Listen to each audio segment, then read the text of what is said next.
ಇವ್ ನೋಡ್ರಿ ಏನೋ ಹೇಳಕ್ಕೆ ಬಂದಾನೀಗ. ಇಲ್ಲೇ ಮಸಡಿ ಇಟ್ಟು ನನಗೆ ಈಗ ಕಾಡ್ಸಕ್ಕೆ ಪ್ರಿಪೇರ್ ಆಗಾಕತ್ತಾನ ಪೂರ್ತಿ. ಇದು ನನ್ನ ಕೈ ಹಿಡಿದು ನನಗೆ ಜಕ್ಕೊಂಡು ತಿಪ್ಪ್ಯಾಗ ಚೆಲ್ಲಾಕ ಪ್ಲ್ಯಾನ್ ಇದೆ ಈಗ. ಇದು ನನಗೆ ಹೋಗಿ ಈಗೆಲ್ಲರೂ ಹೋಗಿ ಈಗ ಒಗಿಬೇಕನ್ನೋ ಅಂಥ ಪ್ಲ್ಯಾನ್ ನಡೆಸ್ಯಾನ. ಇದು ಇಷ್ಟು ಸೀಕ್ರೆಟ್ಸ್ ಯಾರಿಗೂ ಗೊತ್ತಾಗಿಲ್ಲ. ಯಾಕಂದ್ರೆ ಯಾರು ಬಂದಾಗ ಫುಲ್ ಆಕಳದ ಮಕ್ಕಟ್ಟಾರ ಏನೋ ಪಪ್ಪಿ ಮಕ ಮಸಡಿ ಎಲ್ಲ ಮಾಡ್ಕೊಂಡು ಕುಂತು ಇವರು ಅಸ್ಲಿಯತ್ ತೋರ್ಸಂಗಿಲ್ಲ. ಬಟ್ ಅಸ್ಲಿಯತ್ ಏನು ಅನ್ನೋದು ನಿಮಗೆಲ್ಲ ಕಾಣಕತ್ತೈತಿಲ್ಲ ನೋಡ್ರಿ. ಇವರು 420 ಇವರು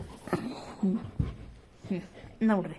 ಇದು ನನ್ನ ಕೈ ಏನಾಗಬೇಕು ವಿಚಾರ ಮಾಡ್ರಿ ಅಂದಿಟ್ಟು ನನ್ನ ಕೈದಾಗಿ ಹಿಂಗೆ ನೋಡ್ರಿ ಇದೈತಲ್ಲ. ಹಾಂ ಅದ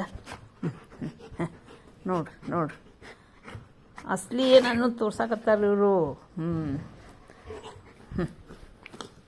ಫುಲ್ ಜಂಗ್ಲಿ ರೀ, ಜಂಗಲ್ನಿಂದ ಬಂದಿದ್ದಿದ್ದು. ಇವ್ರು ರಿಟ್ರೀವರ್ ಅಂತಲ್ಲಲ್ಲ, ರಿಟ್ರೀವರ್ ಅಲ್ಲಿ ಇವರು ಫುಲ್ ಜಂಗಲ್ನಾಗಿಂದ ತಂದು ಬಿಟ್ಟಾರ ಇವ್ರಿಗೆ.